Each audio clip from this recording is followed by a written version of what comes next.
After 4 years at the top and millions of record sales, Girls Aloud are a hot property and stardom has its perks. Not only do they get invites to the best parties and premieres, this week they get to test drive cool cars. But mixing 5 popsters with some expensive motors isn't necessarily the best plan. They get to travel the world. Oh, how glamorous it is being in Girls Aloud. While another realises there's no place like home. If anyone gets mud on this white coat, I swear to God I'll kill yous.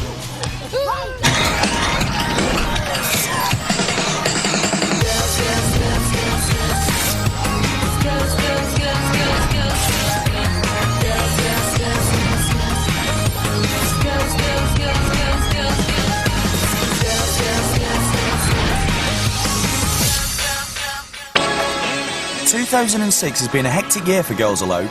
Endless TV shows, a 12th top 10 single under their belt, Australia conquered, and gigs galore. But concerts are not the only places that Girls Aloud perform.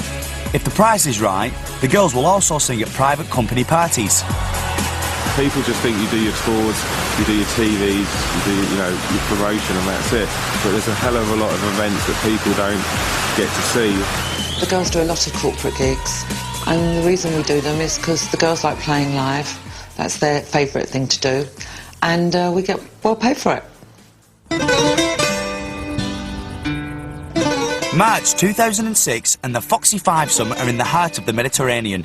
They're in Greece to perform 2 surprise corporate gigs. A nice little earner, as pop acts can earn hundreds of thousands of pounds for just one night's work. The corporate events involve fees, so it's an income for the girls outside the record deals, etc. They're in Athens for 5 days to strut their stuff, but the girls are more concerned with how they're going to kill time in between. They're just so used to having such a hectic lifestyle and work schedule that as soon as they get a few days to themselves, if they're not at home, they don't enjoy it, so we're stuck in Athens with a few days off, with really nothing for them to do. With 3 days to go before their next performance, doing nothing is too much for one Girls Aloud. Sarah's had enough and is flying back to the UK. While I've got a couple of days, I might as well make use of it and go back home and visit my mum. So I'm just hopping on a flight in the morning, the early hours, going home for a couple of nights, and then I'll be back on Friday for the next gig. Long-suffering tour manager Drew packs Sarah off to the airport and knows he's got a tricky few days ahead of him. So just get everything. So we're getting a car at 4 o'clock in the morning, aren't we, Sarah? Yeah, rub it in, but it'll be all worth it when we get there. What do you do with 5 bored girls? Just get bored with them, I suppose. There's not a lot you can do. They're taking it quite well, but it is boring. For me, I love it because it's a great chance to relax and just sit and do nothing, which doesn't happen very often. So I'm not bored or complaining in the slightest, but, unfortunately they are, which I can totally relate to. I think being in the band, you get too used to everything. You get too used to there's always somebody to help you sort something out, and you've always got each other as well to do that. You know that somebody's going to ring you and tell you you've got to be up at this time every day, and you know that you're going to be busy kind of every day, and obviously it can't go on forever, and there is going to come a point where it's going to be like waking up in the morning and not actually having anything to do, and it's quite a scary thought actually. Desperate not to lose any more girls to boredom, tour manager Drew hastily arranges a day of fun in an attempt to entertain the remaining 4. We're going to go out today and try and look at some sights, go and have a meal, meet up with the dancers, and just trying to make it a bit of an entertaining day for them. Drew's big fat Greek adventure is a surprise, so none of the girls have a clue where they're going. Drew's mystery adventure is to take the girls up to the highest point in Athens to see the view. But a 2-mile trek uphill in high heels is not what the girls bargained for. I don't think I could do it. What would you sit here at one of these restaurants? Drew.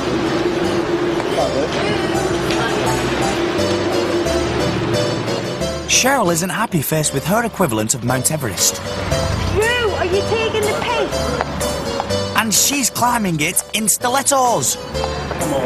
Drew's determined to reach the top, despite an increasingly loud Cheryl. Does anybody care that we're going to be at the highest point in Greece? Seriously? Does anybody care? Oh my god. Do you care? No, but all was all. Like dangerous. Drew, it smells of shit. That's what it is. Actual shit.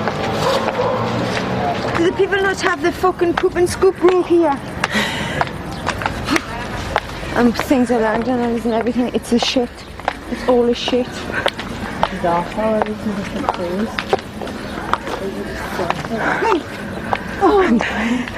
Half an hour into their uphill struggle, and the highest point doesn't seem to be getting any nearer. And Cheryl's still complaining. We should have just stopped at that cafe. Shall we go back? It looked like the highest point to me. It is a nice view, but A nice view of what? don't really care. A nice view of houses and buildings. Just So, you can see them on beautiful pictures. haven't seen anything through this. These shoes, why did somebody not warn me that we were trekking across the universe? Yeah, it's not that nice of a view. Finally, our girl band makes it to the top to see what all the fuss is about. But a hot and bothered Girls Aloud are not impressed.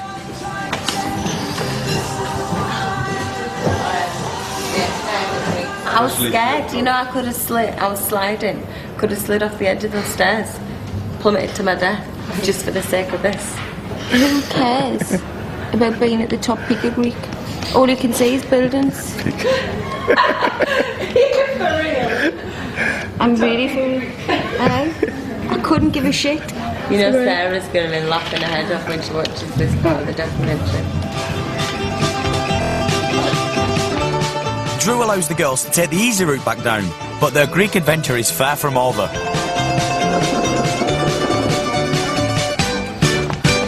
Does anyone know the hotel address? Away from their coach and drivers, none of Girls Aloud know how to get back, or even where the hotel is. But resourceful Nadine spotted a local cabbie. Excuse me, is this